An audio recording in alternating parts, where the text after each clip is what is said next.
দেখে মনে হবে জরাজীর্ণ পরিত্যক্ত ভবন। বিভিন্ন স্থানে ফাটল ও ছাদ ভেঙে পড়ার আতঙ্ক।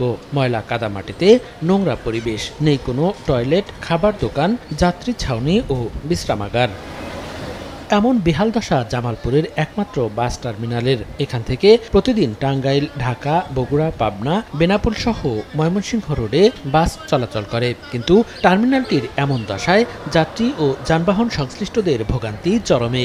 এই গাড়ি থেকে নামা যায় না, ভালো কোনো পরিবেশ নাই, হোটেল নাই, গাড়ি যেখানে রাখি এখানে প্রস্রাব পায়খানা করে। অনেক জায়গায় অনেক উন্নত হয়েছে, কিন্তু আমাদের জামালপুর টার্মিনালটা এখনো কোনো উন্নত হলো না। টয়লেট নাই, প্রস্রাবখানা নাই, আমাদের গোসল করার কোনো জায়গা নাই। শুরু তো নেই দেখতেছি এরকম টার্মিনাল কাজ হয় না। পেটে অবশ্য ক্ষুধা, কিন্তু ক্ষুধা থাকা সত্ত্বেও খাওয়ার মতো কোনো হোটেল নেই, পরিবেশ ওরকম ভালো না। বাস টার্মিনালে নামতে পারি না, রাস্তার পরে টার্মিনালের পরিবেশ ভালো না।